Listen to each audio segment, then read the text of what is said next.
예, 오늘 형제자매들과 함께 나눌 하나님의 말씀의 제목은 자유가 방종이 되지 않기를 이라는 제목으로 그 자유와 또 방종에 대한 그러한 구체적인 생각들을 이렇게 정리해 보고자 합니다.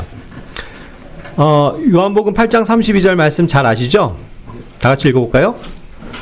그리하면 너희가 진리를 알리니 진리가 너희를 자유롭게 하리라. 아멘. 예. 우리가 진리를 알아야 합니다. 예. 하나님의 뜻은 우리가 모든 사람들이 구원을 받는 것이고 그 다음엔 진리의 지식에 이르기를 원하고 계시잖아요. 그래서 하나님께서 말씀하시는 이 진리를 우리는 알아야 합니다. 그래서 이 진리를 알기 위해서 우리가 또 성경을 부지런히 읽고 공부하는 것이죠. 그런데 이 진리가 결국은 하는 일은 우리를 자유롭게 할 것이다 라고 성경은 약속하고 있습니다. 그렇다고 하면 형제자매님들은 진리 안에서 자유하십니까? 예, 진리를 알게 됨으로써 지금 자유하는 그러한 것들이 많이 있으신가 하는 것입니다. 실제로 그래요. 우리가 이제 정말로 진리를 알게 되면요, 거기서 오는 놀라운 이런 그 발견들을 통해서 정말 자유를 누리게 되는 것을 봅니다. 야, 이거 정말 진리가 정말 이런 것이구나 하면서 굉장히 큰 자유와 기쁨을 누리게 되죠. 예를 들자면 구원의 확신, 그죠? 우리가 이제 이 성경에 대한 지식이 없이 그냥 어려서부터 그냥 복음을 조금씩 들었고 또 교회 생활을 했고 그러다가 이제 내가 구원받은 거 맞아? 하면서 좀 불확실한 가운데 살아가는 사람들이 참 많이 있죠. 그러다가 정말로 이 하나님의 말씀으로 구원을 확신하게 되고, 그죠? 자기가 믿는 바의 고백이 확실한 것을 통해서 이 진리를 알았을 때, 그래서 자기가 구원받은 것이 너무나도 확실한 하나님의 말씀에 근거하시라는 것을 알았을 때 어떠죠? 굉장히 큰 자유를 누리고 기쁨을 누리고 굉장히 행복하지 않습니까? 그런 일에 있어서도 우리가 진리를 통해서 자유하게 되는 일들을 많이 만나게 되죠. 또 그런 일들은 굉장히 많습니다. 어떠한 사람들은 교회 생활을 수십 년을 하면서 11조를 해야 된다라는 이 잘못된 그러니까 진리, 그죠? 오늘날 신약 교회에게 주신 교리가 아닌데 그것을만을 믿고 또 강요를 받으면서 어떻게든 11조 해야 된다는 이 부담 때문에 살아가다가 결국 이게 11조라는 것이 구약 성도들에게 주어진 법이지 우리 신약 교회에 주신 그런 법이 아니라는 걸 알았을 때, 진리를 알았을 때 어떻죠? 굉장히 이제 자유롭게 되는 거죠. 또 흔히 일반 교회에서는 성수주일도 얘기합니다. 그래서 주일을 이렇게 거룩하게 지켜야 합니다. 그런 거에 대해서 이렇게 계속 듣고 살았는데 알고 보니까 어떤 날이 중요한 게 아니더라는 거죠. 성경에서 말씀하시는 바는. 그렇죠? 그래서 그런 면에서도 자유를 누리게 됩니다. 또 옛날 같으면은 뭐예요? 예? 교회 일. 그렇죠? 그래, 무슨 여전도회, 남전도회, 청년부, 무슨 날, 무슨 집회, 해갖고 그냥 각종 집회와 일들로 인해서 굉장히 열심히 허덕이면서, 예? 바쁘고 힘들지만 그런 것들을 참석했는데, 알고 보니까 그런 게, 예, 정말 주님의 뜻이 아닌 것이었다면, 또 그런 데서도, 이건 정말 이런 게 아니었네? 라고 알면서 이렇게 자유할 수 있겠죠. 오늘날 많은 교회들이 지상 최대의 사명이 전도, 선교다 해가지고 무조건 선교하고 전도하는 그 일만을 앞장서고 그 일만을 추진하면서 성도들에게 무조건 참여를 시키고 헌신하게 만들고 이러잖아요.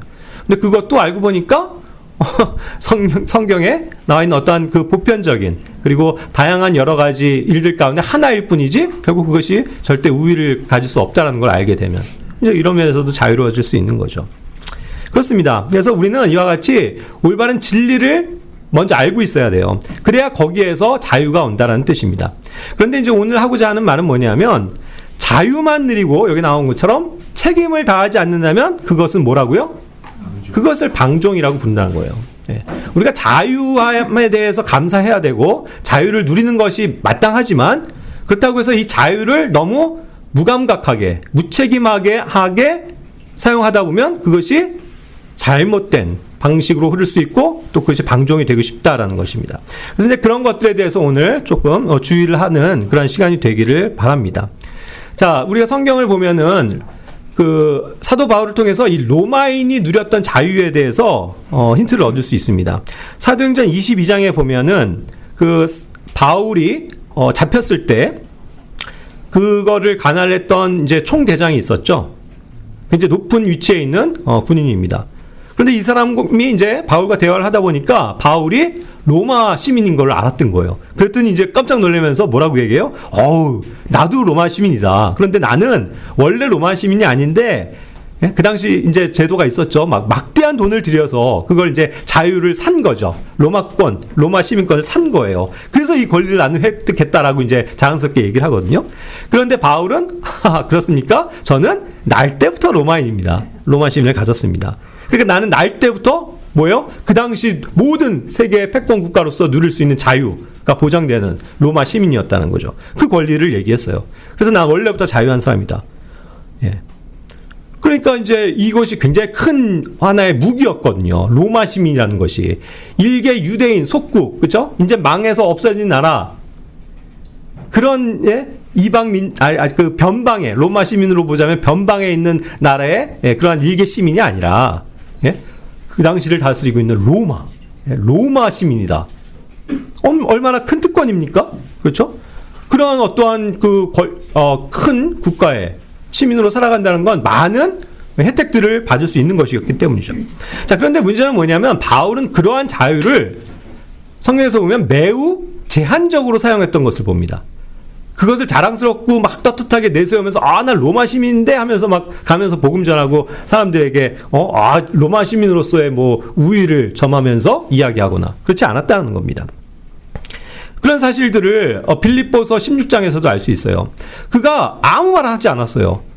빌립보에서 억울하게 누명을 쓰고 매맞고 채찍질 당하고 감옥에 갇혔죠. 그런데도 그는 거기서도 자기는 로마 시민이라고 얘기한 적이 없어요. 그게 알려지면 사실 붙잡히는 순간부터 난 로마 시민인데 하면은 접근을 못하죠. 군인들이. 그죠? 그런데 그걸 사용을 안 했다는 거예요. 나중에서야. 그죠? 풀려날 때. 그래서 이제 가십시오라는 풀려나는 석방을 보고를 받았을 때 오히려 사실 난 로마 사람인데. 그죠? 너네가 로마 사람인 나를 이렇게 함부로 대할 수 있어? 마지막에 이 사람들에게 좀 따끔하게 이들의 어떤 잘못을 책망하기 위해서 이야기한 거죠. 그러니까 이제 막 벌벌벌 떨면서 로마 시민이래 하면서 막 사정사정 하면서 행정관들이 정중하게 사과를 하고 보내게 되죠. 그래서 결국 어떤 자신이 가진 권리를 복음을 위해서 사용하지 않았다는 것이 굉장히 특징이에요. 우리 같으면 어떻습니까? 뭔가 그런 것들을 사용해서 뭔가 더 많은 사람들에게 복음을 전하기 위해서 사용할 것 같은데 바울은 그렇지 않았다는 거. 그래서 자기는 오히려 무명한 사람이 되고 어리석은 사람이 돼서 그죠? 어디를 가더라도 그리스도가 빛나게 그리스도를 자랑하려고 했지 자신의 어떤 신분을 자유를 누리려고 하지 않았다는 거죠. 그래서 이제 이 장면을 끝으로 해서 마지막 그 사도행전 25장으로 넘어가면서도 그가 카이사르에게 이제 청원을 하잖아요. 로마 시민으로서 올바른 재판을 받겠습니다. 재판권을 청구를 하는 거죠. 그런데 그것도 어쩔 수 없어서였던 거잖아요. 그죠? 자기가 로마 시민인 걸 막 우세한 거를 나타내기 위해서가 아니라 하도 이 폭동이 일어나고 자기를 모함하고 자기가 이제는 여기서 있다가는 큰 해를 당할 것 같으니까 자유를 얻기 위해서 제가 카이사르에게 청원합니다. 그때서야 로마 시민권으로서의 어떠한 제도를 활용했다는 거죠. 이와 같이 바울은 자신이 누렸던 자유를 사용하려고 하지 않았습니다. 오히려 그는 그리스도의 종으로서 묶인 바의 삶을 살기를 원했던 거죠. 그것이 얼마나 정말 위대한 삶인가 그것을 한번 보게 됩니다. 자, 그래서 이제 오늘 그 죄에 대해서 이제 자유하게 된다라는 말을 우리가 많이 쓰는데 그것에 대한 올바른 의미도 먼저 생각을 해야 하겠습니다. 로마서 6장 7절 말씀에 이는 죽은 자가 죄에서 자유롭기 때문이라 라고 했어요. 이제 죽어야만이 죄에서 자유롭게 된다는 거죠. 그걸 얘기했고 또 로마서 6장 18절에서는 그렇다면 죄로부터 자유롭게 된 너희는 의의 종인들이 되었느니라. 사람이 어떻게 죄로부터 자유로울 수 있습니까? 자유로울 수 없어요. 죽어야만 사실 그 죄로부터 풀릴 것입니다. 그렇죠? 그런데도 우리가 죄로부터 자유롭게 됐다는 거예요. 그것은 하나님의 의로서죠. 그렇죠? 그러니까 이제 그 말은 뭐냐면 내가 죄에 대해서는 자유롭게 됐지만 상대적으로 의의 종, 그죠? 하나님의 종들로 이제 바뀌게 됐다는 거죠. 그러니까 여전히 종의 신분인 건 맞습니다. 예전엔 죄의 종이었을 뿐이지만 지금은 의의 종이 되어져 있다는 거죠. 그러니까 우리가 죄에서 자유롭게 되었다는 것이 의와 상관없는 삶을 산다는 것을 의미하는 게 아니라 여전히 의에 예속되어서, 의에 속박되어서 의를 따라야 하는 의무를 진 의의 종들이다 이 뜻입니다. 로마서 8장 2절에서도 이는 그리스도 예수 안에 있는 생명의 영의 법이 나를 죄와 사망의 법으로부터 자유롭게 하였기 때문이라. 아멘. 이제 예수님 안에서 우리는 새로운 생명을 얻었습니다. 그 생명의 법, 그 성령으로부터 오는 법, 그것이 나를 자유롭게 했죠. 그런데 이것에 대한 자유는 뭐냐 하면 우리가 죄로 이제 인해서 완전히 자유롭게 되었다는 거고, 이 죄로 인해서 죽을 수밖에 없는 그 사망, 거기서부터 벗어나서 자유롭게 되었다는 거죠. 그것을 얘기하는 겁니다. 그래서 이 죄에 대해서 자유하다라는 말은 내가 그리스도 안에서 이제 새로운 생명을 얻은 자로서 의의 자녀로서, 의의 종으로서 살아간다는 것을 의미하는 거지, 죄 자체와 사실 무관하다라는 것은 아닙니다. 우리는 여전히 육신이 죄를 지을 수 있는 엄연히 위험성을 가지고 있기 때문이죠. 그렇기 때문에 우리는 알아야 될 것이 의의 종들이긴 하지만 계속 우리를 의의 종으로서 들여줘야지 다시 이 죄를 짓는 것에 우리를 들여서는 안 된다라는 것을 우리는 분명히 알고 있죠. 로마서 6장 15절 말씀입니다. 그렇다면 무엇이냐? 우리가 율법 아래 있지 아니하고 오직 은혜 아래 있으므로 우리가 죄를 짓겠느냐? 하나님께서 금하시기를 바라노라. 그렇습니다. 우리는 이제 율법과 상관없고 죄와 상관없고 사망과 상관없습니다. 구원받은 하나님의 자녀들이 됐어요. 하지만 그렇다고 해서 우리가 이제 은혜 아래에 있다고 해서 우리가 죄를 짓겠습니까? 죄를 져야 합니까? 아니라는 거죠. 결코 그럴 수 없다. 하나님께서 그것을 금하시기를 바란다. 그건 하나님께서 금하시는 거다. 그러니까 죄를 져도 이제는 내가 구원받았으니까 상관없다라고 얘기할 수 있는 게 아니죠. 베드로전서 2장 16절에서도 자유로운 자들로서 너희의 자유를 악의 은폐물로 사용하지 말고 다만 하나님의 종들로서 사용하라 말씀하십니다. 자유인입니다. 우리는. 그렇죠? 죄에 대해서 자유한 거예요. 그렇다고 해서 이 자유를, 죄로부터 자유하게 된 것을 은폐물로 사용하지 마라. 그렇죠? 이걸 가지고 핑계댈 수 없다는 거죠. 내가 죄를 져놓고 나는 내가 죄를 진 건 그냥 육신이 진 것이고 나는 구원받은 하나님 자녀니까 나는 구원받았으니까 하나님의 나라 가니까 뭐 나는 상관없다 하고 뻔뻔하게, 그죠? 그런 것을 자꾸 핑계로 삼고 은폐물로 삼아서는 안 된다. 그 뒤에 숨어서는 안 된다는 거예요. 죄 뒤에 숨어서는 안 됩니다.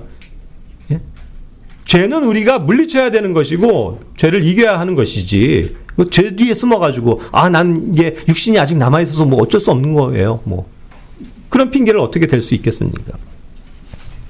그러니까 죄 짓고도 뻔뻔해서는 안 되는 거죠. 내가 죄를 짓더라도 요한일서 1장 9절 말씀처럼 나의 죄를 자백하고 주님 앞에 용서를 구하면 다 용서해 주시니까 뭐 괜찮지. 당연히 그 믿음이 있어야죠. 그렇죠? 그렇죠. 확실한 죄 용서에 대한 주님의 약속의 말씀입니다. 하지만 그거를 방패 삼아서, 그걸 무기 삼아서 죄 짓고 용서 구하고 또 죄 짓고 용서 구하고 똑같은 죄 매번 반복하면서 그렇게 살아가는 것은 결코 옳은 것이 아니라는 거죠. 그렇지 않습니까? 그래서 자칫하면 이 죄가 은폐물이 되어서 그 뒤에 숨어서 우리가 자꾸 죄를 지면서도 그것을 합리화하고 핑계댈 수 있는 겁니다. 그러면서 죄로부터 뭐예요? 난 자유해. 이런 얘기들을 할 수 있다는 거죠.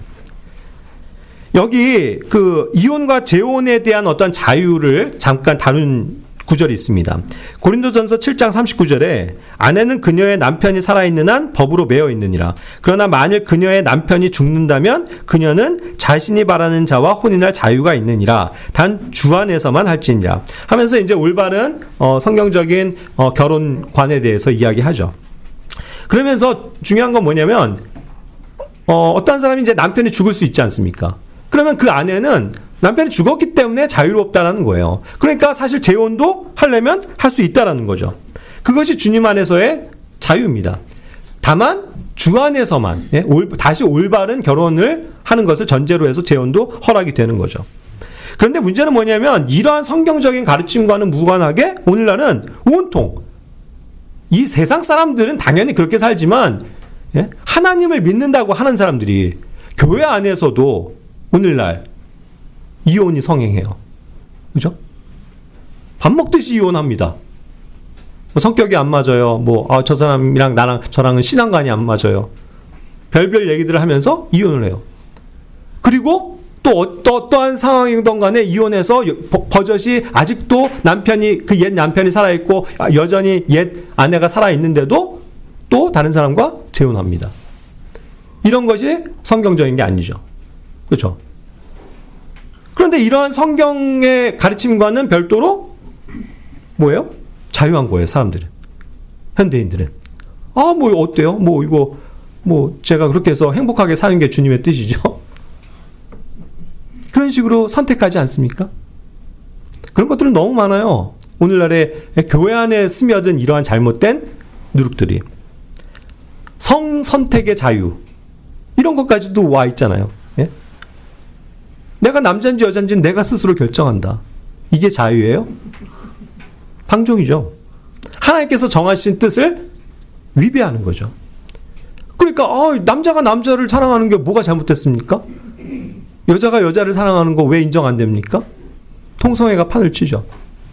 그런 거에 대해서 죄라고 분명히 말씀하시는 하나님의 말씀과는 무관하게 오늘날 떠들어대는 거죠.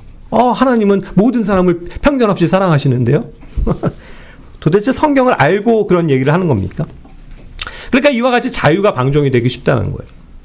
그리고 그러한 사조들이, 그러한 사상들이 보이지 않게 오늘날 교회들 안에도 스며들고 있다는 것이 얼마나 무서운 일입니까? 얼마나 그것을 우리는 주의하고 경계해야 할까요? 자, 이 내가 가진 자유는요, 분명하게 이제 형제자매님들이 아셔야 될 건, 내 자유가 내 자유가 아니에요. 나의 자유는 다른 사람들에게 실족거리를 준다면 그것은 자유가 아닙니다. 그것은 방종이 된다라고 얘기하는 거예요. 고린도전서 8장 9절부터 13절의 말씀은 또 많이들 이해하실 거예요. 길기 때문에 읽진 않지만 다른 사람들에게 뭔가 실족거리를 주는 일, 다른 사람들을 걸려 넘어지게 만드는 일, 그런 일이 되지 않도록 주의하라는 거예요. 저는 떳떳합니다. 저는 아무 문제가 없어요. 그래서 그냥 내 양심대로 내 자유 안에서 그냥 믿음 안에서 행합니다 라고 얘기하지만 그러한 행동들이, 그러한 말들이 자칫 연약한 자들을 다치게 하고 실족하게 하고 의심하게 만든다면 그것은 올바른 자유가 아니라는 뜻이에요. 그런 사람들을 항상 생각해야 합니다. 그런 연약한 사람들의 입장을 사실 배려할 줄 알아야 된다는 거예요. 내 자유만 내세우면서 형제 그것도 그렇게 못해? 그러면서 난 할 수 있는데 하면서 내 양심, 내 자유만 이야기하다 보면 다른 사람들에게 상처를 입힐 수 있다는 거죠. 그것이 자칫하면 그리스도를 대적하는 행위가 될 수도 있다는 것입니다. 그래서 여기서는 음식에 대해서도 얘기했는데 음식마저도 그렇죠. 내가 집에서 이렇게 술 마시는 게 뭐가 잘못됐어? 하지만 그것이 행여 누군가에게 실족거리를 준다면 그 당시는 이제 이 우상 제사에 사용되었던 그런 고기들을 막 사서 먹는 것, 그것이 다른 사람들을 실족하게 하는 경우도 있었는데 그럴 수 있죠. 그렇죠? 그래서 실제로 그런 일들이 있어요. 우리 예전에도 신앙생활 하다 보면 어떠한 집안에서 이제 집안이 유교적인 그런 게 강해가지고 제사를 지낸단 말이죠. 제사 탁 지내고 나면 그 제사 음식들 이제 먹잖아요. 그런 걸 가지고 제사 드리는 것도 잘못되지만 거기는 참여를 안 했다고 하더라도 당신은, 형제는 어떻게 그 제사상에서 나온 음식을 먹을 수 있습니까? 하면서 실족거리를 주는 거죠. 그런 것이 이제 논쟁이 되어서는 안 되지만 누군가는 그런 걸 문제 삼고 그건 저거는 저렇게 하면 안 되는 거 아니야 라고 실족한다면 어떻게 해야 된다는 거예요? 그러한 자유를 내세우지 말라는 거죠. 그래서 성경은 이 교회 안에서의 공동체의 삶은 매우 이렇게 민감한 겁니다. 예. 분별이 필요한 거예요. 나만 좋다고 해서는 안 되는 겁니다. 그렇죠. 그렇겠죠. 고린도전서 10장 29절부터 32절 거기에서도 이제 그런 것들을 얘기합니다. 그렇기 때문에 이제 내 양심이 나 자신을 위한 것이 아니라 다른 사람을 위한 것이 돼야 된다. 내 양심만 붙들고 사는 게 아니라 것이 아니라 다른 사람들의 양심이 뭔가 부자유가 된다든가 하는 것들에 대해서 조심해야 된다는 거죠. 그래서 다른 사람들로부터 판단을 받는 일이 되어서는 안 된다는 겁니다. 그러니까 먹든지 마시든지 주님의 영광을 위해서 하지만 어찌됐건 중요한 건 뭐냐면 교회 안에서만 실족거리를 주는 게 아니라 그 당시에 있는 모든 사람들의 유형, 유대인들에게도 실족거리를 주지 말아야 되고 하나님과는 아무런 상관없는 이방인들에게도 실족거리를 줘서는 안 된다는 거예요. 실족거리를 주면 안 됩니다. 이방인들에게 실족거리를 주는 사례를 한번 역으로 얘기해 볼까요? 내가 내 양심 떳떳하다고 다른 어떠한 그런 모임에서 술을 마셨습니다. 회식에서. 자기는 뭐 그거에 대해서 자기는 취하지 않았고 떳떳합니다. 뭐 어쩔 수 없이 그러한 상황에서 마셨습니다. 라고 이야기할 수는 있지만 이방인들도 이거를 믿지 않는 사람도 실족할 수 있는 거예요. 야, 저 사람 뭐 맨날 무슨 뭐 나한테 맨날 뭐 예수 믿으라고 맨날 저러면서 뭐 저 사람 뭐 저렇게 술이나 마셔? 기독교인이 술 마시면 돼? 이런 식으로 판단받을 수 있고 비난받을 수 있는 거죠. 결국 그 사람을 실족하게 만드는 거예요. 아니, 난 너 때문에 난 교회 안 나가. 이런 소리를 하게 되는 거죠.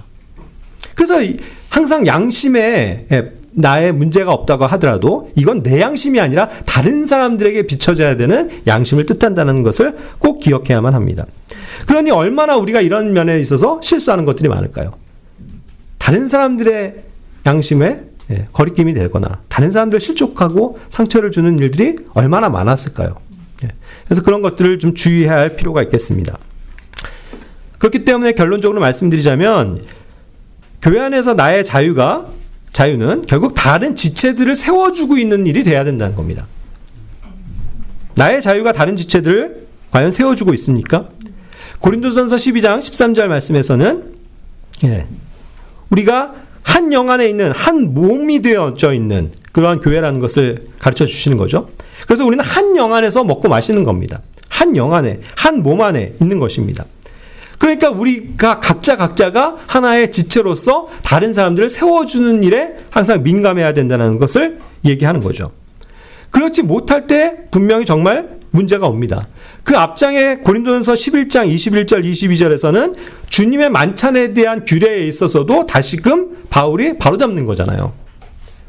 자, 우리는 이거를 다 모였을 때 한 자리에서 매주 주의 만찬을 합니다. 그래서 같이 모인 상태에서 뭐 찬양도 부르고 감사의 기도도 하고 말씀도 나누고 그런 다음에 충분히 이 주님의 그 죽으심과 부활을 기억하고서 함께 먹고 함께 마시죠. 그게 정상이죠. 그런데 예전에 고린도 교회는 어땠다는 거예요? 뭐 다른 사람들이 뭐 늦게 오건 말건 야 모였으니까 우리 빨리 먹자 하면서 그냥 막 먼저들 다 먹고 배부르고 심지어는 막 포도주를 가지고 마시면서 취하고 이런 일들까지 있었다는 거죠. 그래서 연약한 사람들을 실족하게 만들고 그렇게 해서 파가 나뉘어지고 그렇죠? 그러니까 그거는 자유가 아니라는 거예요. 반드시 다른 사람들을 생각할 줄 알아야 합니다. 그래서 여기 11장 22절에서도 얘기하잖아요. 너희가 하나님의 교회를 멸시하고 없는 자들을 부끄럽게 하는 것이냐? 이와 같이 하나님을 멸시하는 행동을 해서는 안 된다는 거예요. 결국 자유를 잃고 방종하면 그것은 하나님을 멸시하는 행위가 되는 겁니다. 그렇겠죠? 그래서 주의가 필요한 거죠. 갈라디아서 5장 13절에서도 형제들아 너희가 자유에 이르도록 부름심을 받았기 때문이라. 다만 자유를 육신을 위한 계기로 사용하지 말고 오직 사랑으로 서로 섬기라. 자유 안에서 우리가 부르심을 받은 건 맞지만 이 자유가 나 자신을 위한 자유로 사용하는 게 아니라 이 자유를 육신을 위해서 사용하지 말고 오직 사랑으로 뭐 하라고요? 서로를 섬겨주라고요. 서로를 섬기기 위해서 나의 자유를 사용하라 이 뜻이죠. 그러니까 다른 사람들 생각할 줄 알아야 합니다. 다른 사람들을 배려할 줄 알아야 돼요. 항상 지체들을 생각하고 배려하는 그런 자유의 절제가 필요한 겁니다. 그러니까 정말 절제가 필요한 것 같아요. 제가 문득 이걸 주제를 생각하다가 하나에 떠오르는 예가 있었어요. 뭐냐면 이렇게 남을 배려할 줄 모르는 그런 어떠한 자기만의 양심을 자기만의 자유를 찾았을 때 어떤 일입니다. 제가 이제 훈련소 때 갔는데 제가 음식을 되게 천천히 먹었어요. 옛날부터. 그리고 되게 느리게 먹는 것 때문에 형제자님들도 걱정하셨었어요. 야, 진선 형제 저 이렇게 맨날 느리게 먹다가는 군대에서 쫄쫄 굶을 텐데 고생할 텐데 막 형제님들이 그러셨거든요. 근데 진짜 그렇더라고요. 제가 워낙 천천히 먹었기 때문에 밥을 진짜로 막 서둘러서 먹으려고는 했어도 훈련소에서 되게 시간 짧거든요. 되게 막 체하듯이 막 힘들더라고요. 맨 처음엔. 그래갖고 이제 항상 이렇게 조가 있어서 들어가고 탁 맛있게 먹겠습니다. 그래서 막 먹는데 제일 꼴찌였어요, 제가. 근데 한 번은 무슨 일이 있었냐면 굉장히 이제 막 초여름쯤 되게 덥고 막 저기 한데 이렇게 6명씩 이렇게 먹는데 그 테이블에 앉아서 탁탁탁탁. 근데 조교가 식탁 하나에다가 하나씩 이 넥타 아세요? 넥타는 옛날 그냥 주스 같은 겁니다. 걸쭉한 주스. 넥타 통조림을 이렇게 놓는 거예요. 그래서 자, 이거 너네들 다 같이 밥 먹은 다음에 후식으로 한 잔씩 따라 마셔 이러더라고요. 감사합니다. 그러면서 막 영복 신나게 먹었죠. 그래갖고 야, 정말 얼마 만에 먹어보는 이런 주스. 네? 넥타야. 그래서 막 너무 설레면서 막 열심히 밥을 먹었어요. 그래서 딱 먹었는데 아니나 다를까 저는 제일 늦게 먹었습니다. 그래서 이제 딱 먹고서 이제 내 차례다. 애들은 이제 다 먹은 다음에 다 한 잔씩 따라 마셨겠죠. 그리고 이제 딱 보니까 비어 있어요. 충분히 6명이 먹을 수 있는 분량인데 나는 먹느라고 내가 못 봤는데 알고 보니까 애들이 그냥 욕심이 나니까 그냥 팍 따라면서 마시고 다 먹은 거예요. 앞에 먹은 사람들이 막 2잔씩 먹고 막 마지막에 먹은 제 차례가 됐는데 따라 보니까 없는 거예요. 눈물이 나더라고요. 진짜 눈물이. 너무 속상하더라고요. 저 이게 뇌리에 박혀 있어요. 일단 너무 화가 나고 막 그냥 그 옆에 있는 동료들이 너무 막 꼴보기 싫고 막 죽이고 싶고 막 정말 그렇더라고요. 막 너무나도 먹고 싶었던 넥타인데 먹으려고 했는데 한 방울도 안 남겨. 그래서 내가 막 욕을 했어요. 야, 너 남겨놔야지. 니들만 그렇게 처먹으면 하면서 막 제가 막 그러면서 막 그냥 한 방울이나 먹으려고 막 화내면서 제가 나왔던 기억이 있거든요. 와, 서럽더라고요. 네. 지금 양보들 좀 하지. 아니, 양보도 아니잖아요. 자기 것만 먹으면 충분히 먹을 수 있는 분량인데 남들은 막 2잔씩 따라 마시고 이러니까 마지막에 먹는 애들은 먹지도 못한 거 아니에요. 정말 서럽더라고요. 그래서 정말 이런 식으로 내가 내 자유만 챙기다가 다른 사람들을 불행하게 만들 수 있는 거구나. 이런 것들을 생각을 한 적이 있어요. 어떻게 그게 얼마나 정말 충격이었으면 아직도 기억이 날까요? 그렇습니다. 예. 우린 다른 사람들을 섬기고 배려해 줄 아는 그러한 자유가 돼야 돼요. 그죠?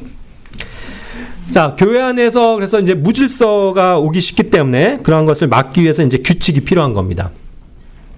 그러니까 이 규칙이라는 거는요, 성경에서 보면 자유에 대한 일종의 규제책이에요. 형제자매님들. 그래서 이 규칙이라는 단어를 이해하실 필요가 있습니다. 빌립보서 3장 16절에서는 그럼에도 불구하고 우리가 이미 도달한 부분에서는 우리가 같은 규칙대로 살아가고 우리가 같은 것을 생각하자라고 말씀합니다. 우리가 같은 믿음의 분량에 도달해야 합니다. 그렇죠? 그래서 모든 생각까지도 다 일치가 돼야 되고 하나가 되어야 되는데 그럴 때 필요한 것이 뭐냐면 같은 규칙이라는 거예요. 규칙이 같아야 합니다. 같은 규칙 안에서 그거를 존중하고 그것을 지킬 줄 알아야 된다는 뜻이죠. 그래서 성경에 보면은 이러한 것과 관련된 단어들이 꽤 많이 나옵니다. 방식이라는 게 있고요. 매너, 규칙, 룰이 있고요. 또 그것이 발전되어서 틀, 혹은 형식이라고 부를 수 있는 폼까지도 생깁니다. 어떤 것들이 정해지는 거죠. 그리고 그것이 좋은 것이라면 좋은 전통으로 남게 돼요. 그와 같은 어떠한 형태를 볼 수 있습니다.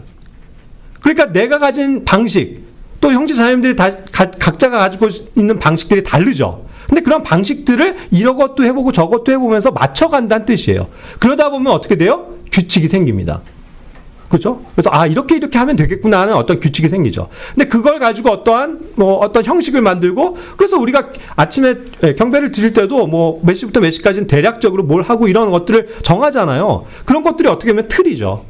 형식이죠. 그래서 첫째 주 일요일엔 뭘 하겠습니다. 둘째 주 일요일엔 오후엔 뭘 하겠습니다. 이런 것들을 만들어 나가는 게 틀이라는 거예요. 그죠? 근데 그것이 좋은 것들이라면 좋은 전통으로 남을 것이다라는 거죠. 그래서 우리의 이러한 방식들은 좋은 방식들이 돼야 되고 좋은 규칙들이 돼야 되고 좋은 틀을 갖춰야 하고 좋은 전통이 되어야만 합니다. 그렇죠? 그것이 뭐냐면 나의 자유를 만용하지 않는 거예요. 왜요? 난 그렇게 하기 싫은데요? 이럴 수 있잖아요. 근데 그러한 자유를 내려놓고 교회가 함께 생각하면서 함께 걸어나가면서 정해주는 그런 것들에 대해서 순종할 줄 알아야 된다. 그 뜻입니다. 그래야 교회가 무질서하지 않게 돌아갈 수 있다는 거죠. 그러니까 교회 안에서 이와 같이 우리가 가진 자유들이 방종이 되지 않기를 우리는 노력해야 합니다. 그래서 그런 면에서 우리가 실제적인 주의를 어떠한 것들로 한번 생각해 볼 수 있을까요?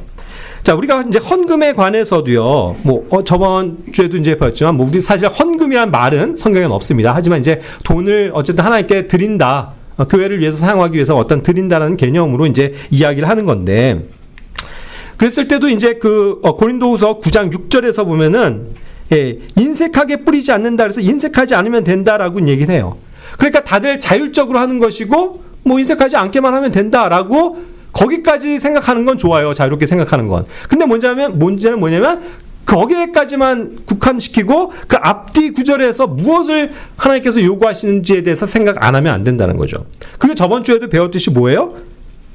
자유롭게 할 수는 있지만 중요한 건 뭐냐 하면 뭘까요? 인색하게 하지 않는 것입니다. 그렇죠? 하긴 하되, 자유롭게 하긴 하되, 자기가 정한 대로 하긴 하되 인색하게 하지 않는다. 그죠? 그리고 아주 더 넘치도록, 그죠? 넘치도록 드릴 수 있는 것이 하나님의 참된 은혜 안에서의 자유다. 그런 것들이지 않습니까? 그러니까 자기가 그냥 정했다고 해서 그걸로 끝나는 게 아니라 앞뒤 문맥에서 보면 좀 더 우리가 적극적으로 열심히 다른 사람들을 위해서, 그죠? 인색하지 않게 넘치도록 하는 것을 전체 문맥에서 이해할 수 있잖아요. 그런 것들을 발견해야 된다는 거예요. 일부 하나만 가지고 그러네? 아까 제가 그래서 언급한 거예요. 11조 같은 데서도 헌금. 야, 이거 옛날에 일반 교파교회 내가 다닐 때 맨날 11조 하느라고 막 이랬는데 이게 하나님이 말씀하시는 진리가 아니네? 그래서 난 이제 11조 같은 거 할 필요 없네? 하면서 그냥 내가 정한 대로만 하면 되네? 하고 하는 거. 자유. 그렇죠? 그런데 그런 자유가 자칫 이와 같이 인색하게 되거나, 그렇죠? 넘치도록은 안 하는 그런 것에 적용을 시키게 되면 곤란하다는 뜻이 되는 거죠. 그렇지 않겠습니까? 이런 일들이 굉장히 많이 있을 수 있다는 거죠.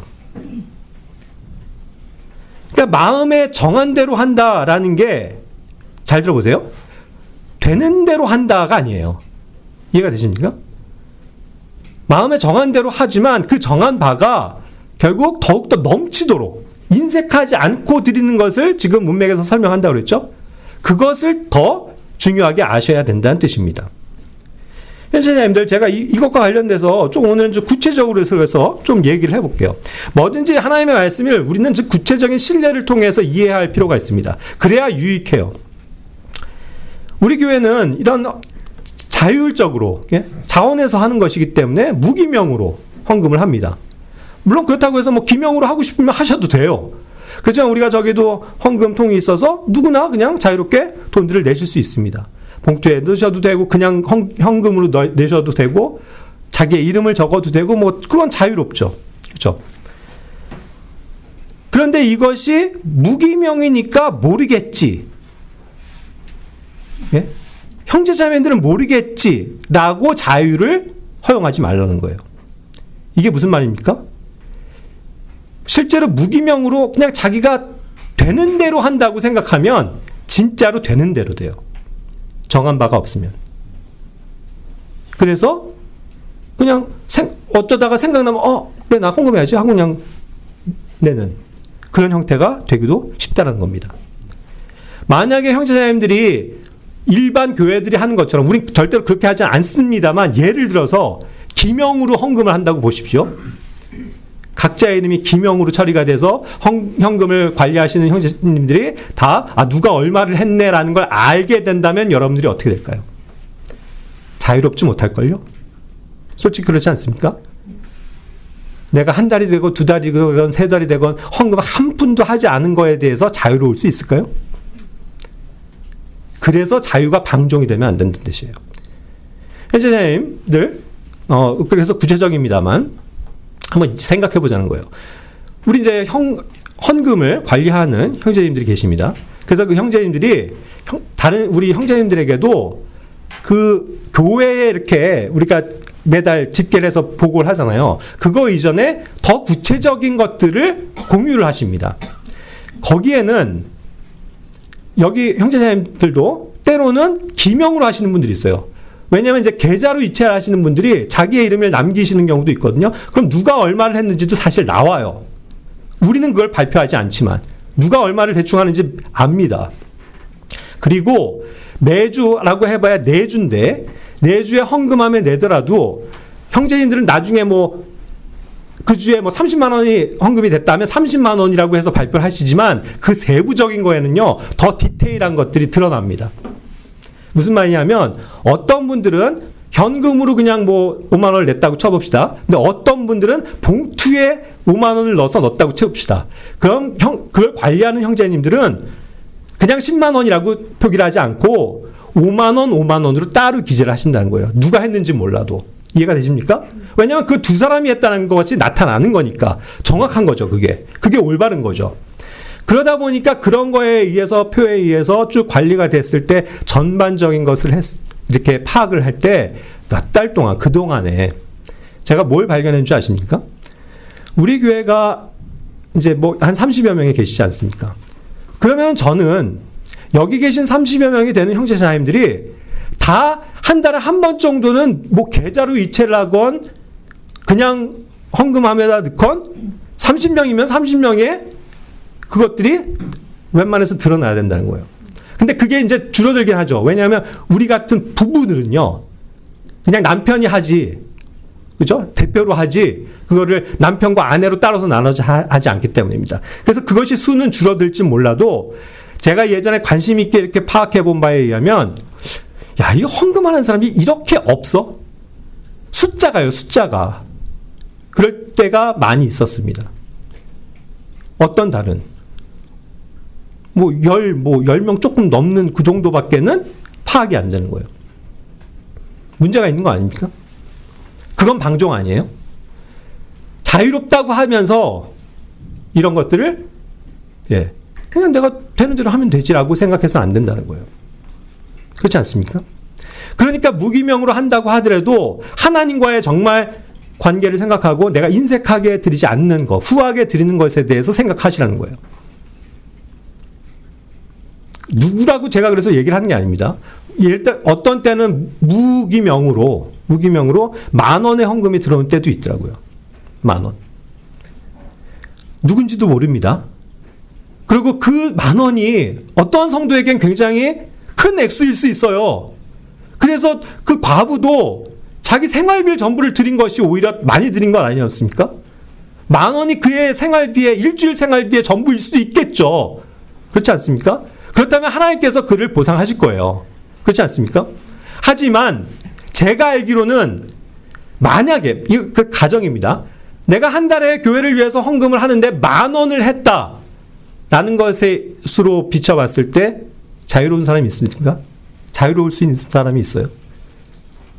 고작 10,000원입니까? 죄송해요. 제가 고작 10,000원이라고 해서. 왜요? 제가 여기 있는 형제자매님들의 사정을 웬만하면 다 알지 않습니까? 우린 다 드러나니까. 한 달에 10,000원 정도밖에 못 낼 수 있는, 밖에 못 낼 수 있는 형편의 사람은 아무도 없기 때문입니다. 그래서 제가 말씀드리는 거예요. 10,000원이 뭡니까? 여러분들이 커피를 매일같이 사먹는 청년들의 모습을 보는데, 그건 그렇게 사먹을 수 있어도 10,000원밖에 못 낸다면 자유입니까? 방종입니까? 안 드러난다고 해서 전 그걸 얘기하고 싶은 거예요.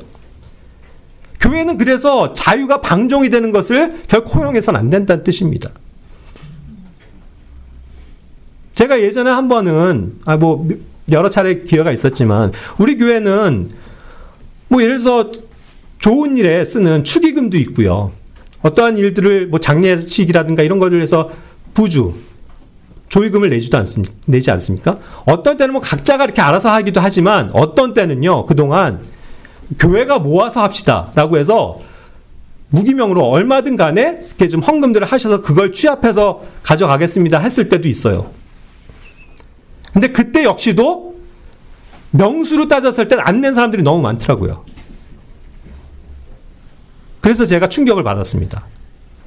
얼마가 되었던 간에 우리 성도들의 가족들의 죽음이나 그런 것들을 정말 조의하기 위해서 우리가 한 마음이 돼서 얼마가 됐든 간에 해야 될 텐데 내지 않는 사람들은 뭐지? 다 같이 축하해 줘야 되는데 내지 않는 사람들은 뭐지? 제가 너무 과도한 겁니까?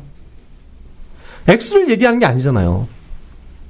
내 자유가 방종이 돼서는 안 된다는 것을 말씀드리고 싶은 겁니다.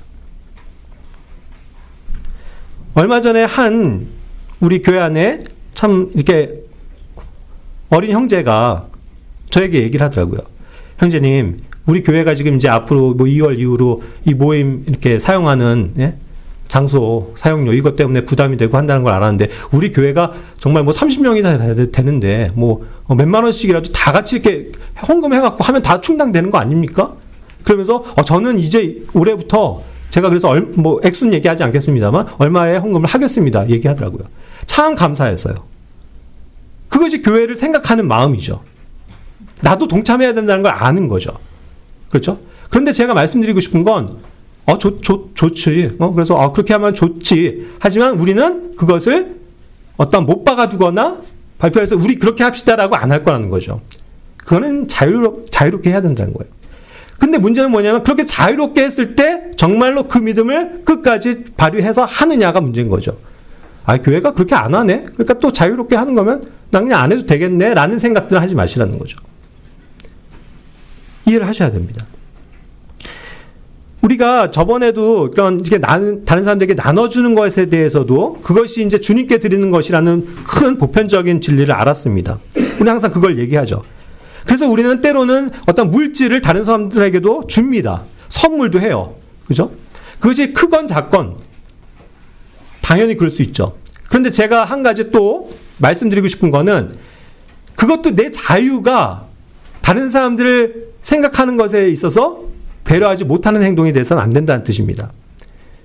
작게 얘기를 해볼게요. 내가 저 성도에게 항상 좋은 마음으로 커피를 선물합니다. 커피를. 너무 좋은 거죠. 형제님, 자매님 이거 커피 좀 주세요. 그런데 그거마저도, 그 자유마저도 맨날 그 사람에게만 줍니까? 다른 사람에게는 안 줍니까? 그럼 왜 그 사람에게만 줍니까? 내가 그 사람을 좋아하기 때문이죠. 그 사람은 내가 줄 만한 가치가 있기 때문이죠. 그걸 내가 판단하는 거예요. 그래서 서로 기브 앤 테이크가 됩니다. 한 주는 이 사람이, 한 사람 저 사람이. 그렇게 되기 쉽지 않습니까? 정말로 내가 우러나는 마음으로 다른 성도들을 대접하고 싶다면 내가 한 번도 안 한 성도들에게도 좀 베푸십시오. 그래야 그런 면에서도 상처받는 사람이 없다라는 뜻이에요. 한 번도 나는 그런 것들 받아본 적이 없습니다. 교회 안에서. 가만 보니까 저 사람은 맨날 저 사람 뭐 커피 갖다 주고 뭐 선물하고 그러네. 난 한 번도 못 받아봤는데. 이러한 실족이 생길 수 있지 않습니까? 그러니까 그런 것조차도 우리는 나의 자유를 내세우지 말고 항상 다른 사람들의 어떤 관점에서도 생각할 줄 알아야 된다는 뜻입니다.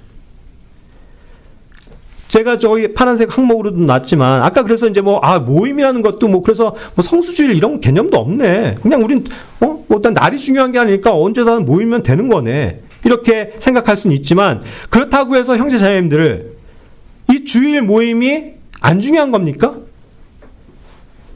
내가 이거를 제쳐놓은 채 다른 약속을 잡는 것이 자유입니까? 그걸 생각해야 된다는 거예요. 최근에 우리는 교회 안에서 이제 가정교회에 대한 어떤 원리를 많이 정말 올바르게 배우고 있는데 그런 것이 많은 다른 외부에도 좋은 영향을 준다고 알고 있습니다. 그런데 그것마저도 위험성이 있을 수 있다는 거예요. 폐단이 있을 수 있습니다. 그 자유가. 왜냐하면 그걸 제가 경험해 왔기 때문에 알아요. 가정교회라는 어떤 의미가 자기 가족만을 위한 것인지 그래서 가정이 곧 교회다라고 생각해서는 결코 안 되는 거예요. 왜요? 자기 가족만 있어 보세요. 저도 경험해 봤어요. 편한 데도 되더라고요. 우리끼리 하다 보니까 뭐 원래 11시에 하기로 했는데 좀 뭐 시간이 늦어졌으니까 12시에 하지 뭐. 제가 오스트리아에서도 가정교회로서 몇몇 그 청년 형제 자매들을 데리고 할 때도 연락이 옵니다. 뭐 형, 뭐 오빠, 뭐 제가 무슨 사정이 있어서 뭐 오늘 그 시간에 못 갈 것 같아요. 그럼 그래? 그럼 좀 늦출까? 그래갖고 뭐 늦춥니다. 그래갖고 또 알려갖고 늦춰요. 모임 시간을.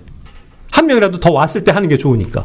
근데 결국은 또 못 옵니다. 그럼 또 우리끼리 하다가 껄주면서 그것도 그냥 못하고 넘어갑니다. 그런 일들이 있더라고요. 이게 되게 자유한 것 같지만 자유가 결코 좋은 게 아닙니다. 얼마 전에도 우리가 코로나 때 겪으면서 온라인으로 예배 드린답시고 해가지고 가정들이 다 그냥 알아서 그거 모니터 켜놓고 예배 드린다고 하지 않았습니까? 그럴 때 상황들 많은 얘기 정말 실제로 있었습니다. 그렇게 되더라는 거예요. 그냥 잠옷바람으로 그냥 추리닝이 입고서 머리도 안 감고 보통은 그냥 다들 신경 써서 오는데 그냥 이러면서 할까 하면서 그냥 편하게 앉아갖고 그게 자유입니까? 방종입니까? 그렇게 돼서는 안 된다는 것을 얘기하는 거예요. 우리는 그래서 규칙이 필요한 겁니다. 그렇죠? 편한 복장이 아니고 편한 차림새로 있는 게 아니고 그러니까 우리가 성경 공부도 그런 거예요. 우리 교회가 자유롭다고 해서 현재 사람들이 자유를 방종하시면 안 됩니다. 그래서 제가 말씀드리잖아요. 말씀에 정말 집중해야 되는데 커피 마시고 있고 뭐 주스 마시고 있고 간식 먹고 있고 핸드폰 보고 있고 뭡니까 도대체? 그게 자유라고 말할 수 있는 거예요? 회장님들 성경 공부 시간에 청년들 많이 보지만 핸드폰 덮어놓으세요. 뭐 이렇게 핸드폰을 지금 보고 만지작거리고 있습니까? 그게 자유예요? 그렇지 않아요. 우리는 수요일에도 모입니다. 이건 교회가 약속한 거예요. 그냥 그날이면 좋겠다 해서. 그래서 시간이 되는 분들은 와서 성경 공부도 하고 같이 찬양도 하고 기도도 합니다. 수요 모임은 덜 중요한 겁니까? 그래서 나는 그냥 그거는 빠져도 된다라고 지금 생각하고 계신 겁니까? 물론 저는 오해하지 마세요. 당연히 물리적으로 그 시간에 오기가 힘들고 또 사정이 있고 해서 못 오는 건 당연한 겁니다. 그래서 그거는 자율적으로 하는 거고 자유롭게 하는 건데 그건 아예 그것이 안중에 없는 것이라면 그건 자유가 아니고 방종이라는 거예요. 어쩌다 한 번이라도 오려고 노력해야 되는 것 아닙니까? 그래서 형제자매님들 8시가 조금 넘으면 기도 조명이 짝짝짝짝 취합돼서 올라오잖아요. 보고 계시냐는 거예요. 제가 말씀드리잖아요. 자유롭게 하십시오. 집에서 있는 데서 하셔도 됩니다. 기도. 근데 문제는 뭐냐면 그럼 정자세로 앉아서 그 기도 제목 올라오는 걸 보고 기도해야죠. 그럼 인정합니다. 그런데 그 시간에 친구 만나고 있고 영화 보고 있고 딴짓하고 있다면 그건 자유가 아니라 방종이라는 거예요. 그렇지 않습니까? 그래서 제가 이렇게 우리가 올려지는 기도 제목에 대해서도 그 자세도 필요합니다. 딱 올라가면 네, 저도 지금 기도하겠습니다. 올리세요. 그럼 알잖아요. 저 성도가 지금 우리와 함께 기도하고 있구나. 알 텐데 그게 없으면 그 사람 도대체 지금 뭐 하고 있을까? 알 길이 없잖아요. 그렇지 않습니까? 우리는 모든 사역에 있어서도 자유입니다. 애신원도 가고 한밭학교 일도 하고 서울역도 가고 노방전도도 하는데 뭐 청년들에게만 국한된 게 아니라 누구나 참석하시려면 할 수 있어요. 자유롭습니다. 그런데 그렇다고 해서 그것이 아예 나는 그냥 내가 참여 안 하니까 관심 없는 일이야가 돼서는 안 된다는 거죠. 그렇지 않습니까? 그것을 위해서 기도도 해줘야 되고요. 또 가끔씩 우리는 그런 것을 위해서 헌금할 일도 있는데 헌금하셔야 됩니다. 그게 올바른 자유를 활용할 줄 아는 믿음인 것입니다. 우리 교회가 결코 형식도 없고 모든 게 뭐 주보도 없고 뭐 순서가 정해진 것도 아니고 자유롭게 한다고 해서 그냥 모든 게 자유로운 게 아닙니다.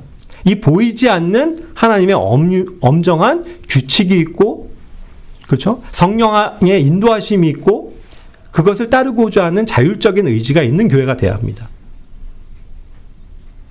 그래서 우리가 이런 것들을 정말 다시금 좀 생각해 봐야 될 필요가 있는 것 같아요. 오늘날 지금 현재 우리 대한민국에 처해져 있는 상황이지만 우리 사회가 얼마나 그 권위를 무시하는 방종의 시대로 가고 있습니까?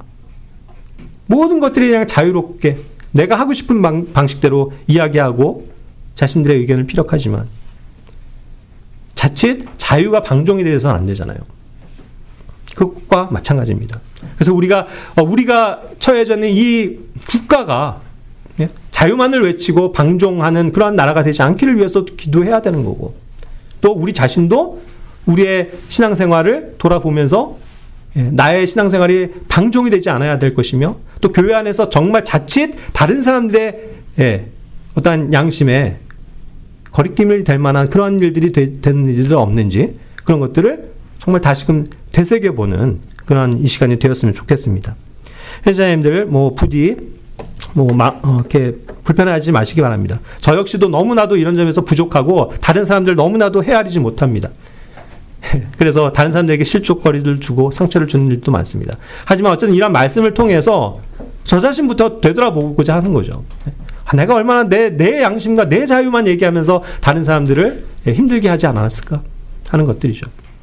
그래서 우리가 정말 무엇이 정말 선한 것인지, 무엇이 옳은 것인지를 분별하고 정말 그것 안에서 정말로 자유를 누리는 그런 교회가 되기를 원합니다. 함께 기도하시겠습니다.